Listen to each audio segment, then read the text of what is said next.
Buenas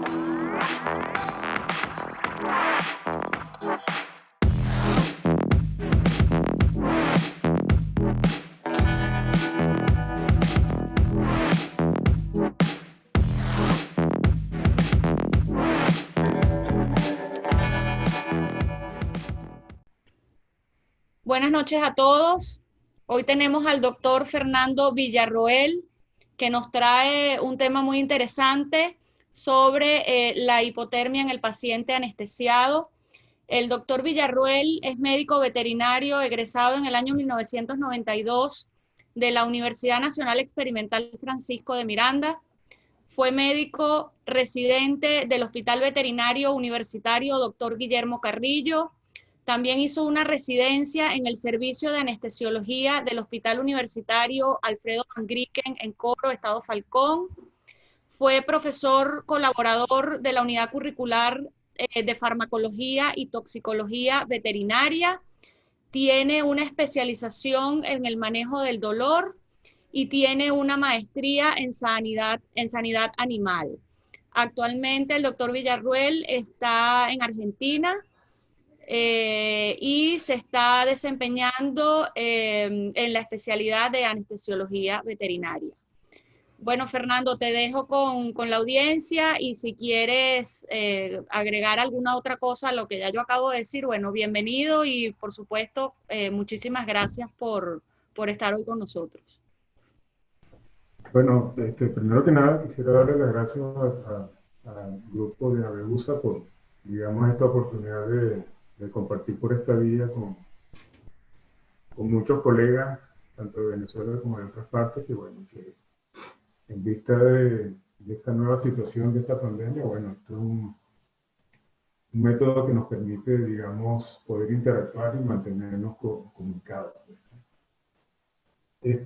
Básicamente, sobre el tema que vamos a conversar hoy, pues, vamos a ver esto no como una charla, sino como un conversatorio, pues, es sobre la hipotermia y cómo afecta esta condición al paciente quirúrgico. Primero que nada, bueno, vamos a hablar de unas generalidades acerca de lo que es la hipotermia. Y, bueno, clínicamente, la hipotermia se define como el momento en que la temperatura corporal desciende por debajo de los 35 grados centígrados. Entonces, a partir de ese momento, estamos en lo que se llama en un estado de hipotermia. Y como pueden ver ahí en la presentación, la hipotermia puede ser de dos tipos. La hipotermia puede ser primaria, que es cuando se debe a un descenso de la temperatura ambiental y como el cuerpo humano, digamos, el calor siempre fluye de donde hay más calor a donde hay menos, y la temperatura externa disminuye, el cuerpo va a buscar mantener equilibrio térmico y por lo tanto va a perder calor y va a desarrollar una hipotermia. Y la hipotermia también puede ser efecto secundario, que es cuando es un descenso de la temperatura central por causas diferentes a la primaria. Las causas más comunes son los anestésicos, las alteraciones del sistema nervioso central, cuando se producen lesiones en el hipotálamo que afectan al centro termorregulador, y en los estados de sepsis es donde se puede observar el desarrollo de una hipotermia. ¿Okay? Entonces, ¿cómo o de qué forma el cuerpo puede perder calor? Y como vemos ahí, hay muchas formas por las cuales el cuerpo puede perder calor. La primera forma de pérdida de calor es por convección, que básicamente es la transferencia de calor de la superficie corporal al ambiente. ¿Ok? Otra manera de el cuerpo perder calor, y si quiere pudiese decirse que es la más común, es por conducción, que es cuando el cuerpo está en contacto con superficies frías, que son principalmente, lo más común son las mesas quirúrgicas, por donde el acero es un alto conductor del calor, y si por ejemplo no ponemos ninguna superficie que evite el contacto directo del cuerpo de nuestro paciente con la superficie de la mesa, vamos a tener una pérdida de calor por conducción. Otra forma de perder calor es por radiación, y es cuando el cuerpo de nuestro paciente pierde calor por intercambio con objetos con los que él no está en contacto. Y esto es una parte que deberíamos prestar atención, porque si bien mientras más, digamos, aparatos podamos tener o más equipados tengamos nuestro quirófano, va a haber a su vez más objetos con los cuales ese paciente va a intercambiar calor y por lo tanto van a contribuir al desarrollo de una hipotermia. Y otra vía por las cuales el organismo pierde calor es por evaporación. Y esto tiene que ver básicamente cuando el animal expira, pierde aire caliente. Es una manera de perder calor. Por ejemplo, si nosotros tenemos un paciente conectado a una máquina de anestesia inhalatoria, por decirlo de una manera, el oxígeno, el aire que ingresa al cuerpo viene frío y el aire que sale del organismo sale caliente. Entonces, ese tipo de sistemas pueden favorecer a la pérdida de calor por evaporación, y lo más común es cuando hacemos incisión y apertura de cavidades corporales. O sea, mientras mayor sea el paciente y mayor sea la talla y mayor sea la incisión, más cantidad de calor se va a perder por ese vía. Entonces, como podemos ver, hay muchas maneras de perder calor y por lo tanto la hipotermia es una condición que fácilmente, si nosotros no tomamos las medidas adecuadas para minimizarla, el riesgo de desarrollo de hipotermias en nuestros pacientes cada vez va a ser mayor. En vista de lo anterior, bueno, aquí tenemos una clasificación de la hipotermia. Fíjense que las hipotermias van desde ligeras, que es cuando tenemos pacientes con temperatura entre 32 y 35 grados centígrados, moderada, severa y, bueno, profunda, cuando ya eso podemos decir que es un cadáver, ¿no? Con respecto a esta clasificación, podemos decir lo siguiente. Eh, Todos los estudios han demostrado que mientras el grado de hipotermia corresponda a una hipotermia ligera, los mecanismos compensatorios y el equilibrio ácido-básico de los pacientes tiende a mantenerse en equilibrio. Una vez que nuestros pacientes pasan de una hipotermia ligera a una hipotermia moderada, cada vez los mecanismos compensatorios, así como el equilibrio ácido-básico de nuestros pacientes, va a ir en deterioro, y eso va a tener un impacto sobre la homeostasia de nuestros pacientes. Aquí podemos ver, digamos, algunos de los efectos más comunes o a qué órganos y sistemas afecta la hipotermia en nuestro paciente. Fíjense que la hipotermia afecta el sistema inmune. Hay una disminución de la migración de leucocitos, así como del número de leucocitos, y una disminución de la fagocitosis. A nivel hematológico tenemos que hay un aumento de la viscosidad sanguínea, hay una reducción de la agregación plaquetaria y un aumento de los tiempos de coagulación.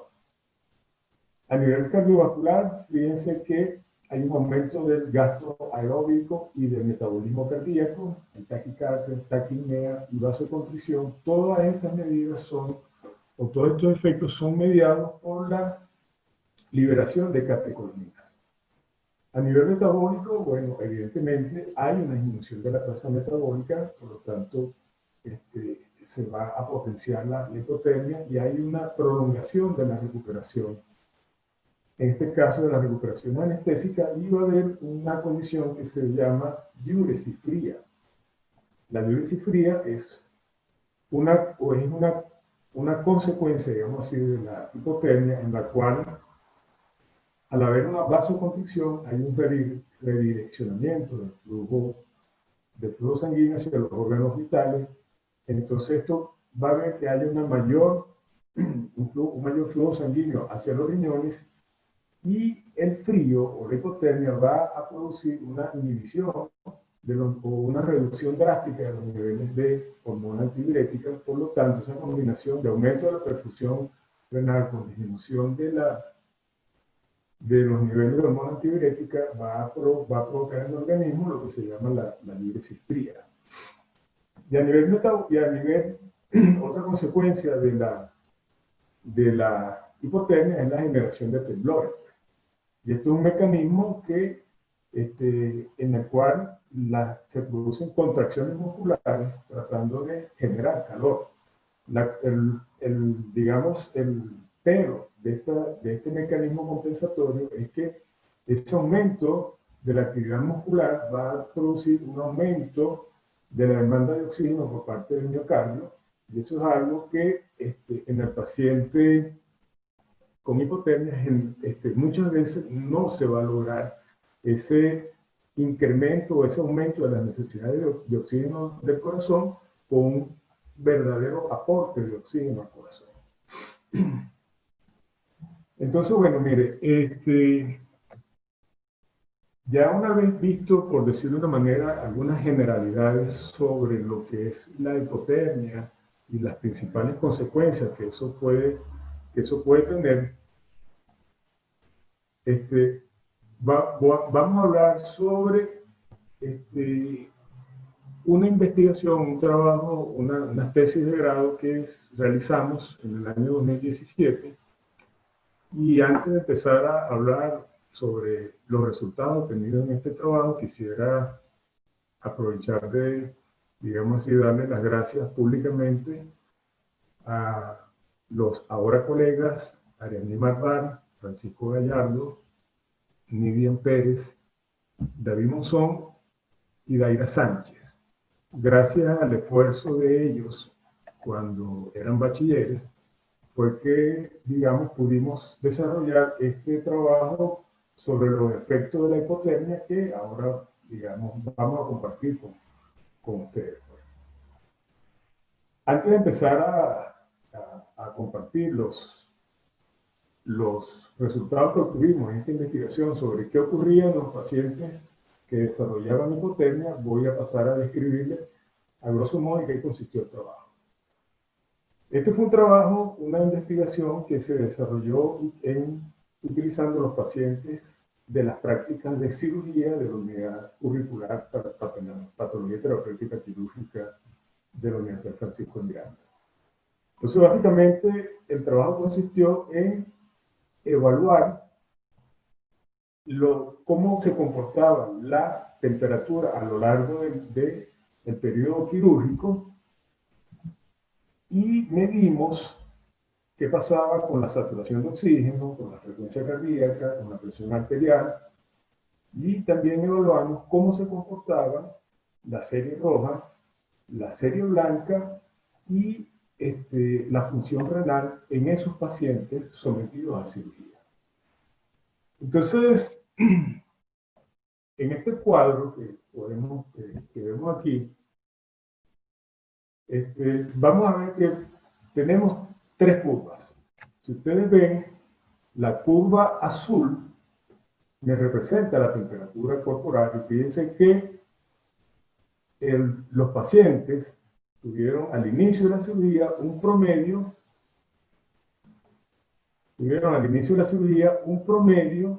de aproximadamente 38,3 grados centígrados. Y como pueden ver en la curva, fíjense que hubo un descenso sostenido de la temperatura, y al final del estudio los pacientes estaban alrededor de 35,5 grados de temperatura. Si ustedes se dan cuenta, el paciente, si nosotros no tomamos ninguna medida, se va a enfriar y va a desarrollar hipotermia, que la pudiésemos catalogar, si recuerdan la anterior gráfica donde hablamos de la clasificación, que nuestros pacientes desarrollaron lo que se llama una hipotermia de tipo leve, ¿ok? Porque se mantuvo entre el rango de 32 a 35 grados centígrados. Sin embargo, fíjense en esta curva que vemos aquí en verde. Esta curva representa qué sucedió con la saturación de oxígeno de esos pacientes. Aquí yo quiero hacer un hincapié. En el paciente anestesiado, el parámetro que nosotros debemos observar es lo que se llama la saturación de oxígeno. ¿ok? Para los que no recuerdan o no tienen claro ese concepto, la saturación de oxígeno es simplemente la cantidad o el porcentaje de oxígeno con el que se encuentra saturado la hemoglobina. Los estándares de anestesiología establecen que, digamos así, el mínimo de saturación de oxígeno para un paciente anestesiado debe presentarse, debe estar comprendido entre el 94 y 100%. Si ustedes ven esta curva, ninguno de estos pacientes estuvo por encima de 90, lo cual significa que los pacientes estuvieron desaturados. Entonces, aquí ya comienzan, digamos, las complicaciones por el paciente, porque vemos que tenemos por un lado un paciente que nos empieza a desarrollar una hipotermia y a lo largo del tiempo de cirugía, que fue aproximadamente 90 minutos, si creo, se mantuvo todo el tiempo desaturado. Un paciente desaturado quiere decir un paciente que no está recibiendo un adecuado suministro de oxígeno a la célula. Entonces ya eso significa un compromiso para el paciente. Pero si vemos esta curva que vemos aquí, que estoy marcando, esta curva representa la frecuencia cardíaca de ese paciente. Entonces fíjense que en la medida que el paciente se enfría, la frecuencia cardíaca tiende a aumentar. Esto pudiese ser esperable porque dentro de los mecanismos compensatorios, cuando se está desarrollando la hipotermia, está la descarga de catecolaminas para tratar de aumentar el metabolismo. El punto es el siguiente, y aquí es donde empezamos ya a notar las complicaciones que pueden presentarse en un paciente anestesiado si nosotros no manejamos la temperatura y si no damos un adecuado soporte ventilatorio a nuestro paciente. Yo les quiero hacer la acotación que los pacientes de las prácticas en cirugía son pacientes que están ventilando aire ambiental de manera espontánea. Y esto se traduce en que si nosotros dejamos un paciente ventilando de manera espontánea, un paciente anestesiado ventilando de manera espontánea, no vamos a tener unos niveles o una saturación de oxígeno que nos garantice una adecuada oxigenación del paciente. Entonces, aquí es donde, digamos, comienza a gestarse, pudiésemos decir así, una tormenta perfecta. Porque además de que el paciente no está desaturado, está hipotérmico. Y una de las consecuencias de la hipotermia es que aumenta la afinidad de la hemoglobina por el oxígeno. ¿Ok? Entonces, ¿qué quiere decir? ¿Qué tenemos aquí? Tenemos un paciente desaturado con una presión parcial de oxígeno sanguínea baja y de paso la hemoglobina aumenta la afinidad por ese oxígeno y no lo cede con facilidad a la célula. Pero tenemos un corazón que, fíjense que comenzó con aproximadamente 105 latidos y nos hace un pico de casi 150 latidos por minuto. Eso es una bomba de tiempo, porque es un corazón que está aumentando el trabajo cardíaco. Recordemos que el corazón es un músculo y en la medida que el músculo aumenta su trabajo cardíaco, la demanda de oxígeno de ese órgano va a aumentar. Pero tenemos dos cosas. Tenemos un paciente desaturado y tenemos un paciente hipotérmico. Por lo tanto, el suministro de oxígeno a ese corazón que cada vez demanda más oxígeno se encuentra cada vez más comprometido. Entonces, eso viene siendo una bomba de tiempo, porque estos pacientes que nosotros utilizamos en este trabajo son pacientes, digamos así, asa 1, son pacientes que están sanos. Pero imagínense que esta condición, si nosotros no damos una buena ventilación, un buen manejo ventilatorio del paciente, y no hacen un buen manejo de la temperatura de este paciente, imagínense este cuadro, pero un paciente asa 3, asa 4, o un paciente que nos venga con una emergencia de una torsión gástrica, o un paciente séptico. El riesgo de una parada cardíaca por hipoxia va a ser cada vez mayor. Entonces, Esto es un aspecto que nosotros tenemos que ya prestarle atención y ver y empezar a tomar conciencia de que la hipotermia no es cualquier cosa, sino es una condición que puede potenciar condiciones peores en nuestros pacientes. ¿Ok? Fíjense que una manera de evitar que nuestros pacientes anestesiados que no están conectados a una fuente de oxígeno desarrollen desaturación es simplemente darle soporte ventilatorio con un ambú. Fíjense que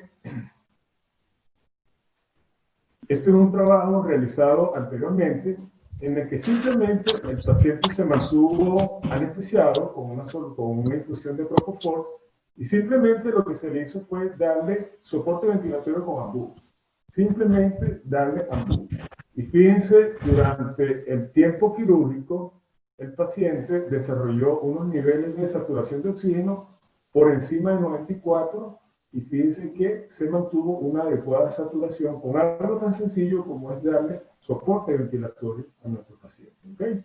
Entonces, esto es un aspecto que es importante que lo tengamos en cuenta cuando damos anestesias a nuestros pacientes en las cuales no están conectados a una fuente de oxígeno.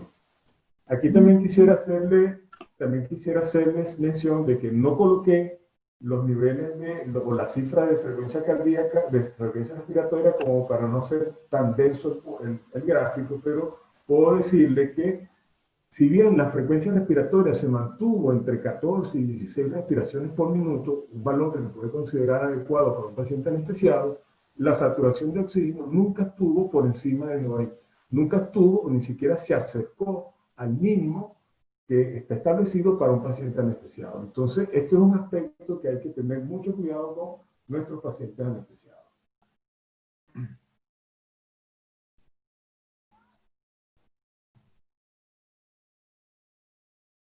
¿Okay? En esta otra gráfica estamos mostrando qué sucedió tanto con la presión diastólica como con la presión sistólica. Fíjense que aun cuando la temperatura descendió durante todos los tiempos de medición, las cifras de presión arterial se mantuvieron dentro de niveles que son adecuados. Aquí tenemos que prestar atención a lo siguiente. El flujo sanguíneo de los órganos es dependiente de la presión arterial, no de la frecuencia cardíaca. Eso es algo que tenemos que tener siempre presente. La frecuencia cardíaca es un componente de la presión arterial, pero no determina que la presión arterial sea la correcta, sea normal, o que el paciente esté normotenso o hipotenso. ¿Ok? Nosotros podemos tener pacientes con frecuencias cardíacas altas y estar severamente hipotensos. Entonces,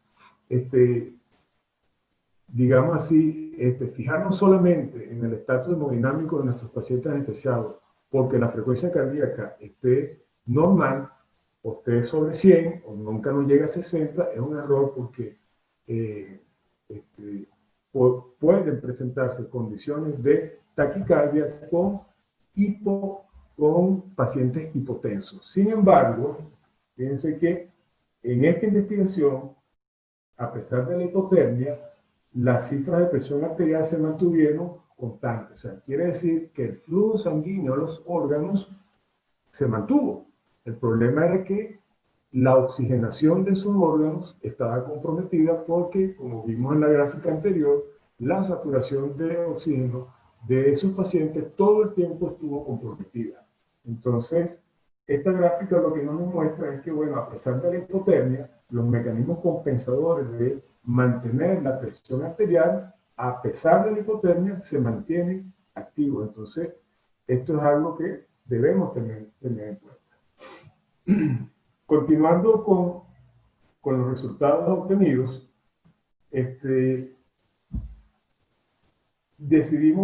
hicimos una comparación de qué sucedió con los valores en la serie roja de nuestros pacientes.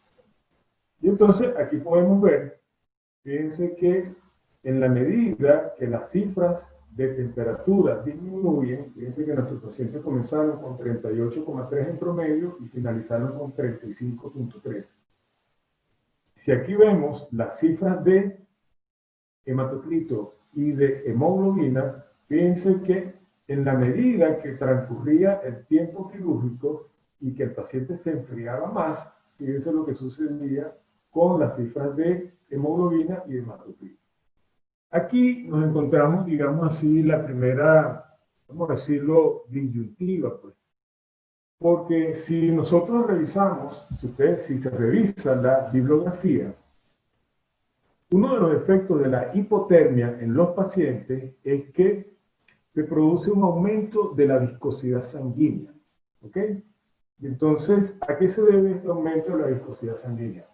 Básicamente, la diúresis fría que se produce en los pacientes hipotérmicos va a producir que, por valga la redundancia, a través de la diúresis hay una disminución del volumen plasmático. Y eso va a llevar a que haya un efecto de hemoconcentración y se produzca un aumento de la viscosidad sanguínea. Sin embargo, en nuestro trabajo observamos que tanto los niveles de hematocrito como de hemoglobina disminuían. Entonces, ¿qué pasa aquí? Pues, fue la primera pregunta que nos hicimos. O sea, esto no está pasando lo que se espera que pase en lo que reporta la bibliografía. Sin embargo, llegamos a, podemos decir así, a tres posibles aproximaciones o explicaciones de por qué nos pasó esto. La primera explicación, la primera aproximación a estos resultados es que esos fenómenos o esos datos que se reportan en la bibliografía son reportados en pacientes sanos, o sea, en pacientes que no son sometidos a un procedimiento quirúrgico. Básicamente son pacientes a los cuales se les lleva por medio experimental a una hipotermia y se empiezan a evaluar qué pasa con los valores de la serie roja. En nuestro caso eran pacientes que estaban sometidos a una cirugía en la cual había pérdidas de sangre y por otra parte estaba siendo desarrollada por, vamos a decirlo así, estudiantes que estaban aprendiendo a desarrollar destrezas quirúrgicas y que eso puede traducirse en un aumento del tiempo de cirugía, en un aumento de las pérdidas de sangre, pero por otro lado también pasa algo. En los pacientes hipotérmicos sí está demostrado que los niveles de tromboxano disminuyen y que tanto las vías intrínsecas como extrínsecas de la coagulación se desactivan o son erráticas en los pacientes hipotérmicos. Fíjense que si nosotros hacemos, creo que todos lo han hecho, en la evaluación prequirúrgica para un paciente que va a ser sometido a una cirugía, se pide el tiempo de protrombina y el tiempo parcial de tromboplastina. Esos dos tiempos nos miden o nos evalúan el estatus tanto de la vía intrínseca como de la vía extrínseca de coagulación. Sin embargo, hay un detalle. Esos estudios se realizan estandarizando el plasma a 37.5 grados centígrados. Y la literatura reporta que cuando hay hipotermia, ya ese resultado que nosotros obtuvimos, prácticamente podemos decir que no vale. ¿Por qué? Porque eso es un valor obtenido en un paciente normotérmico, no en un paciente hipotérmico. Entonces, eso puede contribuir a un aumento del sangrado. Y lo otro que desafortunadamente nos dimos cuenta después de que hicimos estas mediciones fue que la cirugía en la cual se hizo este estudio fue en la cirugía de esplenectomía. Entonces, por un lado, el paciente tiene pérdida sanguínea y por otro lado, le hicimos una remoción del vaso, con lo que todos ustedes saben que eso implica. Sin embargo, hay que tener en cuenta que cuando el paciente desarrolla hipotermia, los mecanismos de hemostasis fallan y por lo tanto el sangrado va a aumentar y es un aspecto que debemos tener en cuenta cuando nosotros hacemos el manejo quirúrgico de nuestro paciente. ¿Ok? Este otro gráfico que está aquí es qué pasó con los valores de la serie blanca. ¿Okay? Entonces, nuevamente, fíjense que, por un lado, vemos que durante todos los tiempos de medición, los niveles, la temperatura bajó, y fíjense el puntaje de glóbulos blancos totales. Fíjense que los pacientes empezaron en promedio con 13.500 y terminaron con 10.700. O sea, hubo una caída de, de aproximadamente 3.000 y tantos glóbulos blancos. Y estos dos gráficos que están aquí nos muestran qué sucedió con el puntaje de glóbulos, qué pasó con los niveles de neutrófilos y los niveles de linfocitos.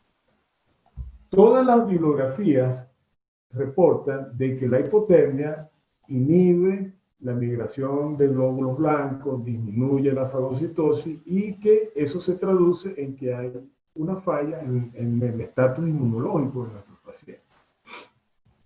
Entonces, bueno, fíjense qué obtuvimos. El contagio total de glóbulos blancos descendió. El contagio de neutrófilos se mantuvo, si se quiere, fíjense, tuvo un comportamiento bifásico. Primero arrancamos con este contagio y luego a lo largo del estudio se mantuvo en un contagio normal. Pero fíjense los linfocitos. Con los linfocitos hubo una caída marcada en todos los tiempos de medición. Y esto es algo que nos va a comprometer digamos, el estatus inmunológico de ese paciente quirúrgico. ¿Por qué digo esto? Vamos a hablar aquí un poco de manera somera cómo es la respuesta inmune de los pacientes. Nosotros tenemos el sistema inmune, tenemos los neutrófilos, que son, digamos, los que se encargan de la fagocitosis, ¿no? Los neutrófilos fagocitan y entonces agarran un antígeno complejo y lo vuelven en fragmentos más pequeños, y esos fragmentos más pequeños son a su vez presentados a los linfocitos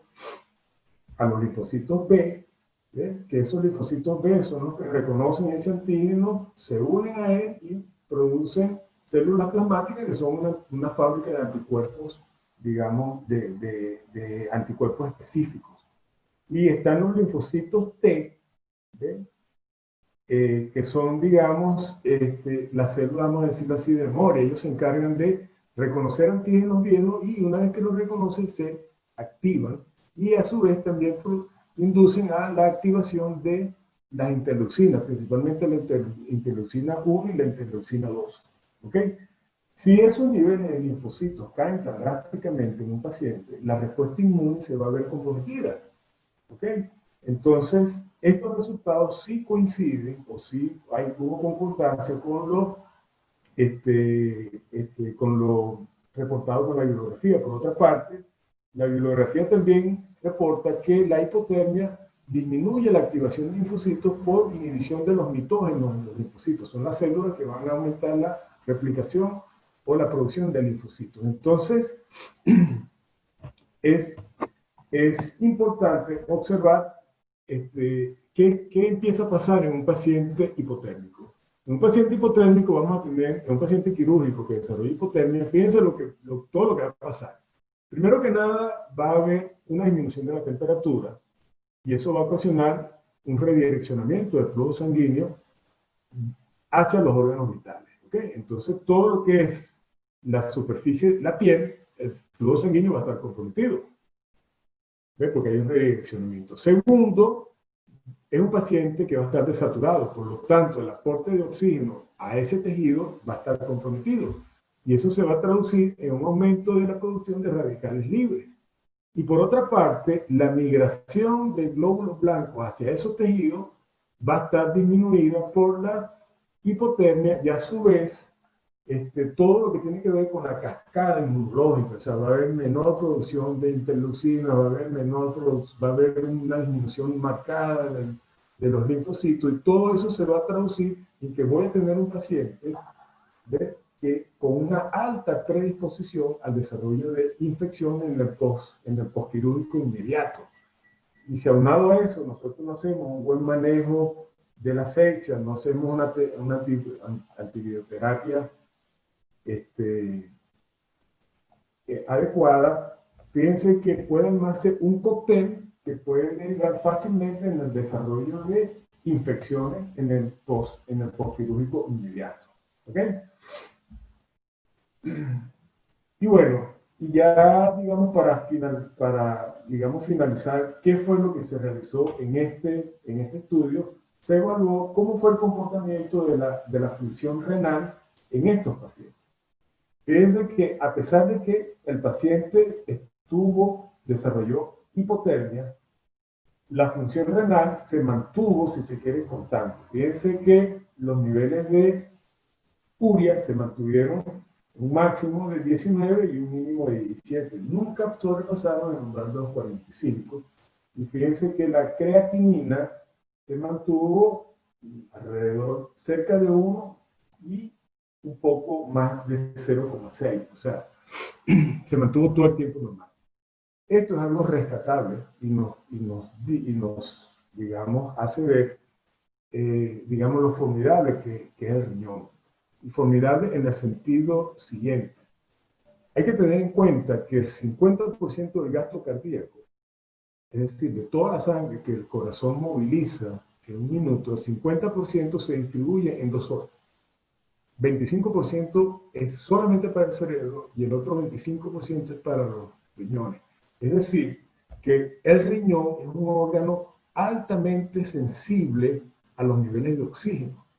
Y fíjense que si bien el periodo de oro para el daño neuronal en un paciente hipóxico es de 4 minutos, fíjense lo noble que son nuestros pacientes los perros. Esos pacientes, si ustedes se dan cuenta y recuerdan el primer gráfico, tuvieron alrededor de 80 minutos hipóxicos, porque la saturación de oxígeno siempre estuvo por debajo de 94.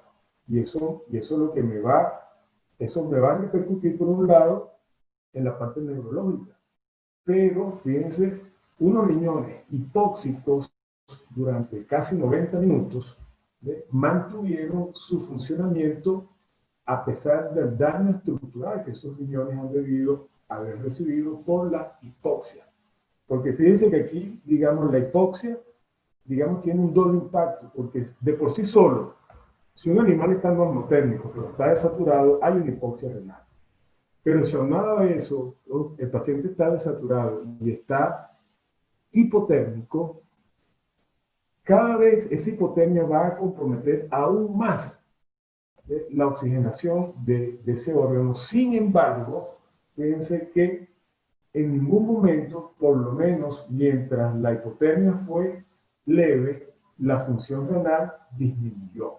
Entonces, bueno, esto dentro de tantas cosas es algo que podemos decir es rescatable, pues, ¿ok? Y es importante tenerlo en cuenta. Bien, entonces, si nosotros, ya para redondear, fíjense que si no hacemos un adecuado manejo, o no tomamos digamos, las precauciones que deben tomarse para evitar el desarrollo de la hipotermia en nuestros pacientes quirúrgicos, la hipotermia se va a desarrollar. ¿Sí? Y la hipotermia va a tener un impacto sobre varios aspectos de nuestros pacientes anestesiados, que si lo vemos todo de una manera global, lo que se va a conducir es que muy posiblemente podamos tener problemas de infecciones, problemas de dehiscencia de heridas, pudiésemos tener problemas inclusive hasta neuronales. El problema o la ventaja es que en los perros o un gato sometido a una hipoxia de 90 minutos, nosotros no tenemos manera digamos, de evaluar cuál es el déficit cognitivo de ese paciente. ¿Se afectó alguna función neurológica de ese paciente? O es un paciente que dentro de 3, 4 meses, no sé, puede empezar a presentar una falla renal o una falla hepática. ¿Okay? Aparte de eso, que en lo más inmediato, el riesgo, como ya lo dije, de dehiscencia de heridas y de desarrollo de infecciones que si no son manejadas o no son, detectamos la debida atención, pueden conllevarnos al desarrollo de una sepsis o de otros problemas que puedan comprometer la vida de ese paciente.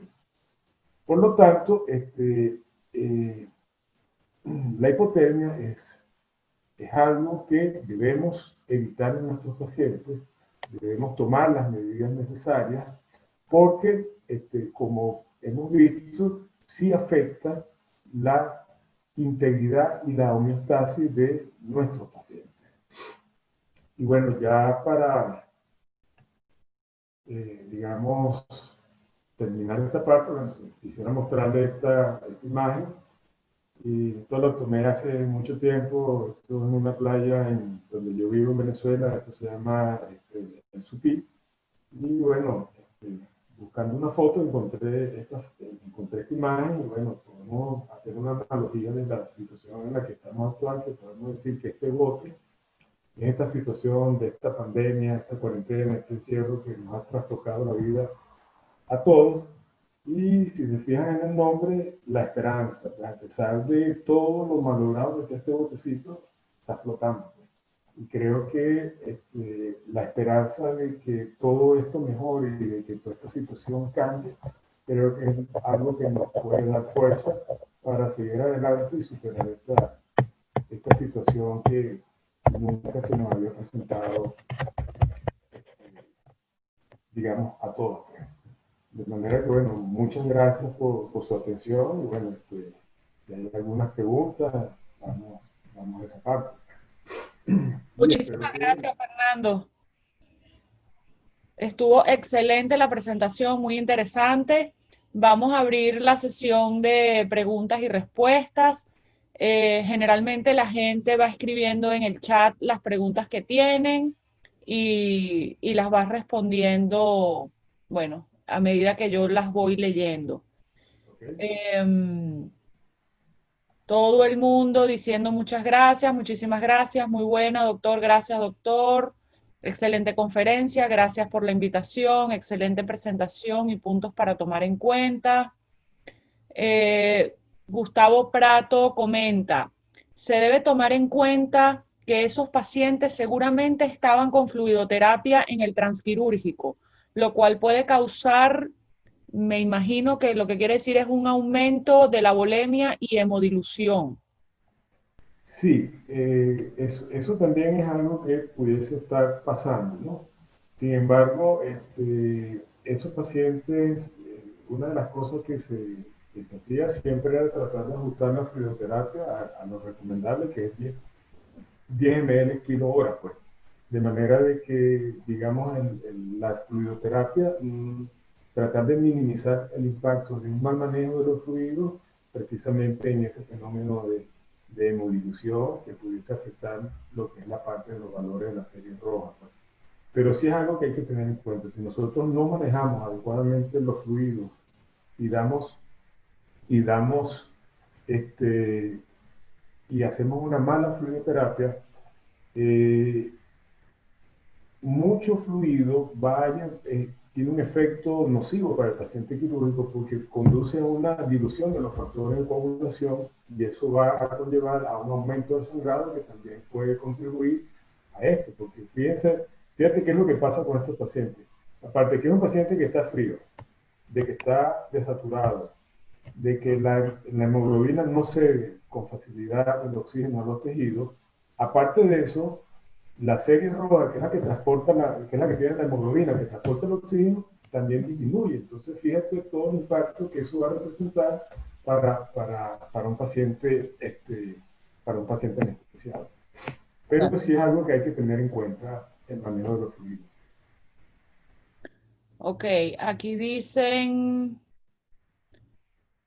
excelente presentación, muy interesante. Felicitaciones, Fernando. Alguien que es José iPhone. Felicitaciones, Fernando. Muy orgulloso de ti. ¿Cómo se puede prevenir la hipotermia? Bueno, muy bien. Es una buena pregunta. O sea, fíjate, si nosotros revisamos las maneras como el cuerpo pierde calor, tenemos que la más común es conducción. Entonces, lo primero que nosotros debemos hacer es poner algo entre la superficie de la mesa y el paciente. Porque si nosotros normalmente el quirófano es un cuarto frío, Sí. estamos hablando 20 grados centígrados. Ujú. Y las mesas quirúrgicas son de acero inoxidable, que es un alto conductor de calor.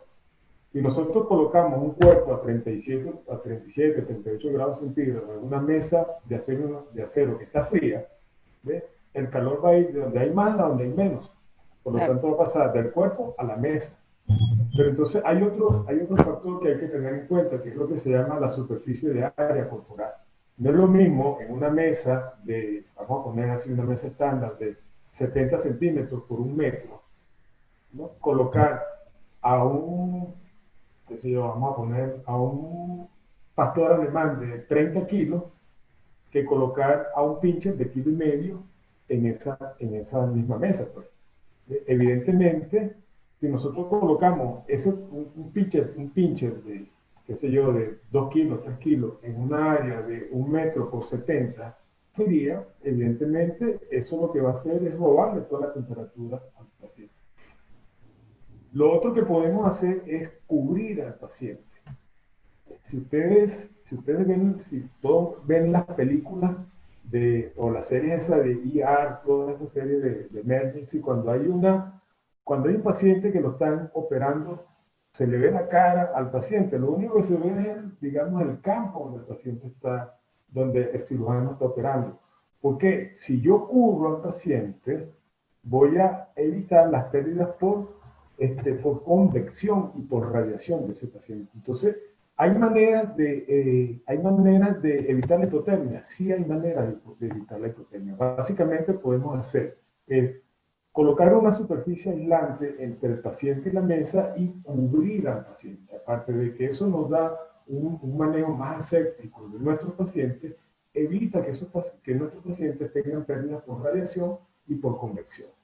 ¿Okay? Entonces, esas son maneras de evitar la hipotermia. Yo aquí quiero hacer digamos, un comentario muy personal. Yo no creo mucho en eso de meter el fluido y calentarlo en un microondas y ponerlo. Ujú. No sé qué tan eficiente sea eso, porque fíjate qué sucede. Metemos un plástico en un microondas, ¿ok? Lo calentamos. Primero, nosotros no sabemos si el recipiente plástico en el que está ese fluido es resistente a los efectos del microondas. Todos sabemos que las ondas del microondas sobre el plástico pueden producir la liberación de agentes cancerígenos. Y lo otro, yo no sé a qué temperatura, no sé a qué temperatura sale ese fluido del microondas. No sé si me sale a 37,5 o me sale a 40 grados, no lo sé. ¿Ves? El punto es que si yo lo coloco a más de 37,5, voy a empezar a destruir glóbulos rojos. Y lo otro, yo voy a colocar ese fluido en un cuarto frío. Entonces imagínate el tamañito de un fluido con un cuarto de 3x3 con un aire acondicionado full. ¿Qué tanto me puede durar eso caliente ahí que me tenga un impacto en el paciente? O sea, esto es algo que es como decir una reflexión de mi parte, pues, ¿no? Pero básicamente la hipotermia sí se puede, si bien no evitar, por lo menos minimizar, pues, si hay manera, ¿ok? Ok, perfecto. Entonces creo que por allí respondiste la pregunta de la doctora Krishna Rivas. Ella comenta, en tu práctica, ¿cómo mitigas la hipotermia en un paciente durante la cirugía? Es decir, ¿usas fluido? ¿Qué tipo de fluidos? ¿A qué rata? ¿Y qué tipo? ¿Algo más tomas en consideración para controlar la pérdida de temperatura? Bueno, mira, el tipo de fluidos, generalmente yo utilizo ringe lactato. La tasa de infusión para un paciente sano es 10 ml kilo hora. Y bueno, mira, ¿cómo evitar o cómo contribuir o minimizar el desarrollo de la hipotermia? Bueno, mira, como ya te dije, aislar al paciente y tratar de ser lo menos invasivo posible, es decir, tratar de hacer una incisión lo menor posible, porque en la medida que la incisión es más grande, ¿ves? Hay más pérdidas de calor por evaporación, por exposición de las vísceras a la temperatura fría del del quirófano. Entonces, creo que si nosotros manejamos ese tipo de, todos esos manejos, ponemos un fluido atemperado, aislamos al paciente y somos lo menos invasivo posible, evidentemente sí vamos a disminuir el impacto de la pérdida de calor en nuestros pacientes. Ok. José dice, orgulloso de ti, ¿cómo se puede evitar la hipotermia? Saludos de José Luis Vega. Saludos, Luis. Un abrazo, un personaje. Ok. Aquí dice Génesis Durán. Hola, profe, buena charla. Tengo una pregunta. Usted habló de la ayuda con el ambú para aportar más oxígeno. Ahora, si el perro está respirando por sí solo, ¿no habrá un choque allí? Bueno, mira, ese es un punto muy interesante. Si bien, ¿qué sucede? O sea, ¿qué sucede ahí? Fíjate lo siguiente.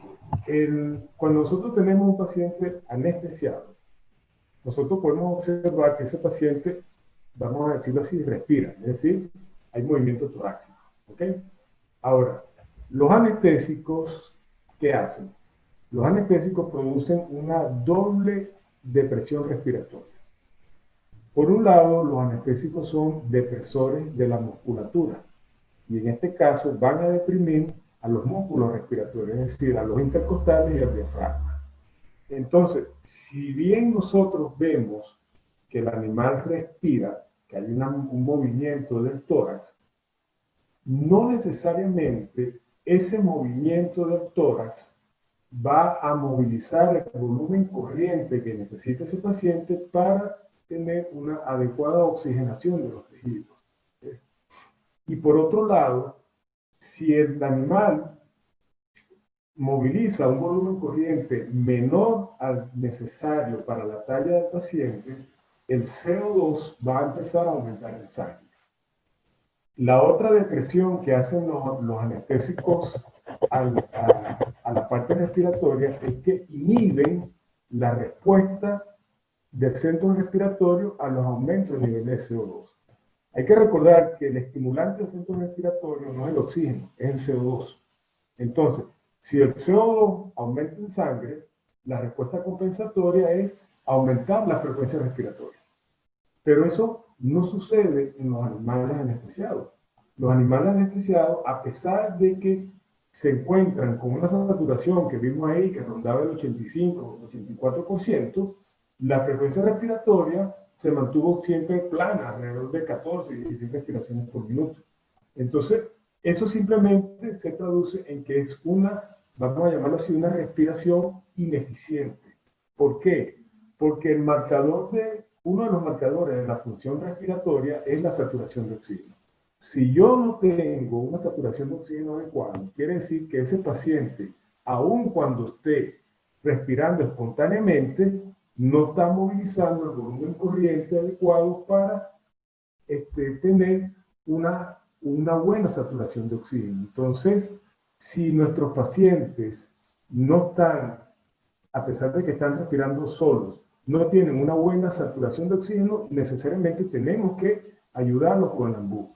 Eso va a representar un choque inicial mientras logramos, digamos, vencer la resistencia de los músculos respiratorios del paciente y adecuarla al volumen respiratorio que nosotros estamos dando con el ambú.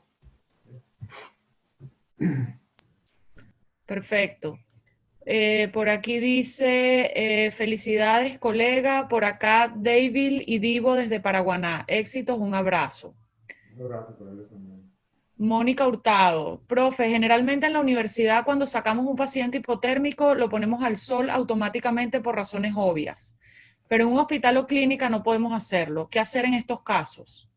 Mira, el hecho de que tú pongas a un paciente al sol no necesariamente quiere decir que se lo va a calentar. ¿Okay? El descenso de la temperatura en los pacientes, la hipotermia es de tipo central. ¿Okay? Entonces, ponerlo al sol más allá de una buena esperanza o de poderle producir una quemadura por sol, no necesariamente eso se traduce en que vamos a producir una elevación de la temperatura central. ¿Okay? Entonces, ¿qué es lo que podemos hacer en un paciente en recuperación? Primero que nada, aislarlos. o sea, ponerlo, envolverlo en una manta y ponerle fuentes calientes, no directamente, sino indirectamente, o sea, puede ser sobre la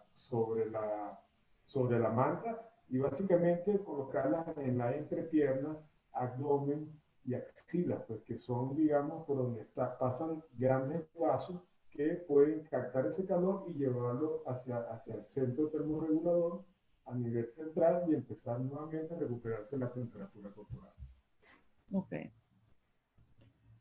La doctora Silvia Reina comenta, definitivamente la hipotermia es uno de los problemas que más afectan el posquirúrgico inmediato, retrasando la recuperación anestésica del paciente, así como la recuperación posquirúrgica a mediano plazo, comprometiendo la evolución de la herida quirúrgica y del estado patológico del paciente si está presente. Definitivamente es algo a evitar a toda costa. Muchísimas gracias por su valioso aporte, doctor Fernando. Totalmente de acuerdo, Silvia. Luego, Simplemente es algo que siempre, bueno, que totalmente de acuerdo con Silvia, pues, o sea, simplemente la hipotermia es algo que está ahí, que si no lo manejamos adecuadamente al paciente se va a desarrollar y bueno, como vimos, eh, digamos en este modesto ensayo que hicimos, afecta y tiene un impacto negativo en la metastasis del paciente. buenas noches, doctor. Muchas gracias. Cada día más orgullosa de los venezolanos y sobre todo de los médicos veterinarios. Es alguien que tiene un número y no se identifica, no podemos saber quién es, ¿no? Silvia Reina vuelve a comentar, en este país existen muchos recursos para evitar la hipotermia, pads para la mesa quirúrgica que generan calor y lo mantienen a no más de 103 Fahrenheit. Bolsas de agua o aire caliente que se colocan encima y o debajo del paciente. Son de mucha ayuda para mantener la temperatura corporal y evitar la hipotermia.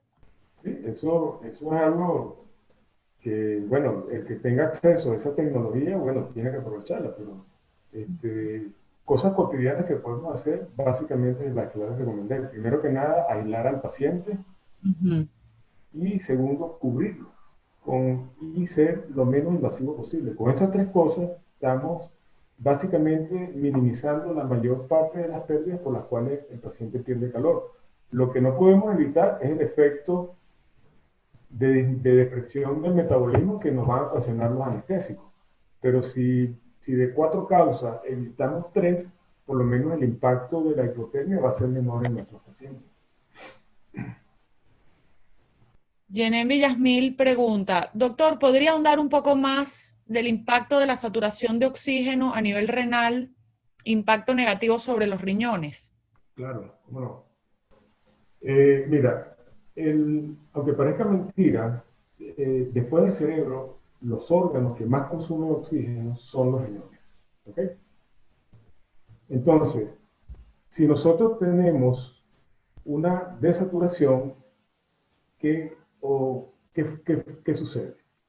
Fíjate lo siguiente, o sea, ¿qué es lo que pasa con la saturación? El oxígeno se moviliza de la sangre a los tejidos por diferencial de presión. Es decir, debe haber una mayor presión de oxígeno en la sangre para que el oxígeno pueda pasar de la sangre al tejido. ¿Ok? Normalmente, la presión parcial de oxígeno en la sangre es de 80 milímetros de mercurio, cuando la saturación es de 94 en adelante. Y en el tejido, la presión parcial de oxígeno normal es alrededor de 60 milímetros de mercurio. Entonces, ¿qué sucede? Para que el oxígeno pueda pasar de la sangre al tejido, debe haber ese diferencial de oxígeno, de presión de oxígeno en sangre. O sea, en la sangre siempre debe estar por encima de 80 milímetros de mercurio para que se garantice la oxigenación del tejido, de todos, ¿okay? Del riñón, del corazón, del hígado, del cerebro, de todo. Cuando la saturación cae por debajo de 90, aunque parezca mentira, ustedes dirán, bueno, pero ¿qué tanta diferencia es de 84 a 96? En número es nada, pero la curva de saturación de oxígeno es sigmoidea, es exponencial. Es decir, que una mínima variación en los niveles de saturación de oxígeno se corresponde con una amplia variación en los niveles de presión parcial de oxígeno. Entonces, fíjate, una desaturación de 84 es una desaturación grave, donde por tablas de correlación se establece que la saturación de oxígeno de 84 se corresponde con una presión parcial de oxígeno en sangre de alrededor de 60 milímetros mercurio. Entonces el problema está en que si la presión parcial de oxígeno en sangre es casi igual a la presión parcial de oxígeno en el tejido, la transferencia del oxígeno de la sangre al tejido va a ser errática o algunas veces no se va a dar y por lo tanto se va a comprometer la oxigenación del tejido. Es por eso que si nosotros no vigilamos la saturación de oxígeno, estamos comprometiendo la oxigenación de todos los tejidos, inclusive el riñón. Lo que pasa es que el riñón, al tener una alta demanda de gasto cardíaco, eso es lo que simplemente te dice que es muy sensible a la hipoxia. Lo que pasa es que la reserva funcional del riñón es bárbara. Y fíjate que con 90%, 90 minutos de hipoxia, los niveles de uricreatinina se mantuvieron igual, se mantuvieron dentro de lo normal. Entonces, esto nos sirve de reflexión, que cuando nosotros ya veamos que un riñón, que unos niveles de creatinina están en 1.6, 8, 2, 3, básicamente ya ahí lo que hay un daño renal decretado. Entonces, ese es el impacto negativo de la saturación a nivel renal. No solamente el riñón, es todos los órganos. ¿Okay? Perfecto. Aquí alguien que no podemos identificar dice, ¿qué diferencia ha observado cuando el animal es anestesiado por vía inhalatoria o por vía intravenosa? Básicamente la diferencia es el control de la profundidad anestésica y que la metabolización de los anestésicos. ¿Ok? Fíjate qué es lo que sucede.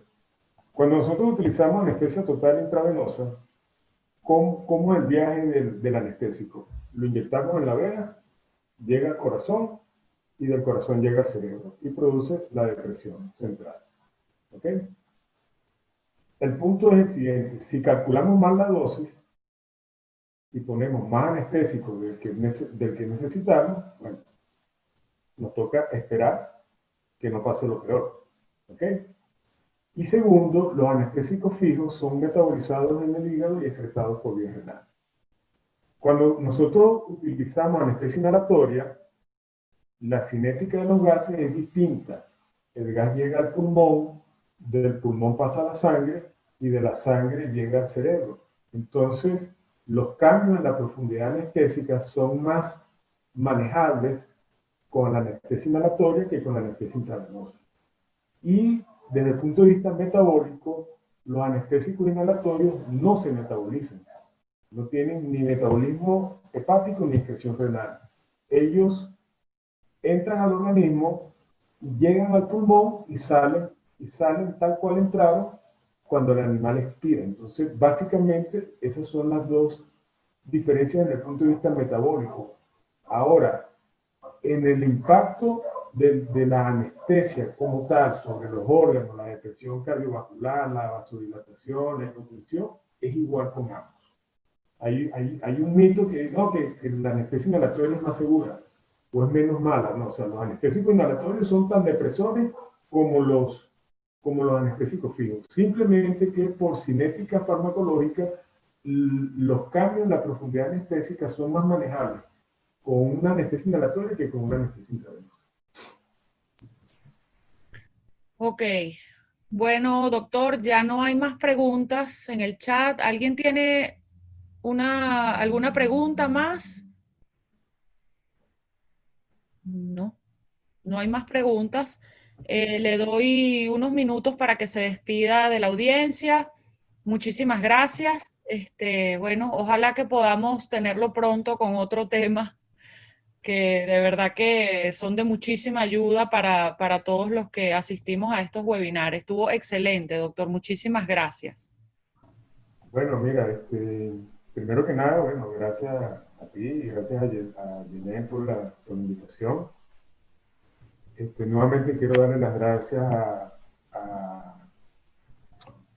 a Arianí, a Francisco, a Miriam, a Laida y a David, porque sin su colaboración sencillamente este trabajo y estos resultados no se hubiesen podido llevar a cabo. Y bueno, entonces este, quiero nuevamente darles las gracias y bueno, y, y eso, pues agradecerles su colaboración y el empeño que le pusieron al desarrollo y a la finalización de este trabajo. Y bueno, Excelente. y muchas gracias a todos los que se unieron, a los que están en Venezuela, a los que estamos fuera de Venezuela. Bueno, muchas gracias y bueno, a la orden. Creo que por ahí está mi Instagram, está abierto y bueno, cualquier cosa que quieran preguntarme, estamos a la orden por ahí. Perfecto, muchísimas gracias entonces al doctor Fernando Villarroel, muchísimas gracias a todos los que se conectaron. Por aquí preguntan si hay algún chat de WhatsApp cuando vuelvan a realizar otro video. En ese sentido, les quiero comentar que nos sigan por las redes sociales de la Asociación de Veterinarios Venezolanos en el Exilio. Estamos en Instagram, en Twitter, es @AVVEUSA, con V de Venezuela, las dos B, AVVEUSA, y nuestra página web que es www.avve.us. También tenemos un canal de YouTube, nos buscan como Asociación de Veterinarios Venezolanos, ahí están todos nuestros webinars colgados para que los puedan ver. Y bueno, los invitamos a que se suscriban, a que le den likes a esos webinars y por allí, por las redes sociales, van a estar enterados siempre de cuando tenemos los webinars. Generalmente son todos los jueves y los domingos a las 7 de la noche. Bueno, muchísimas gracias entonces a todos por haber asistido. Nos desconectamos.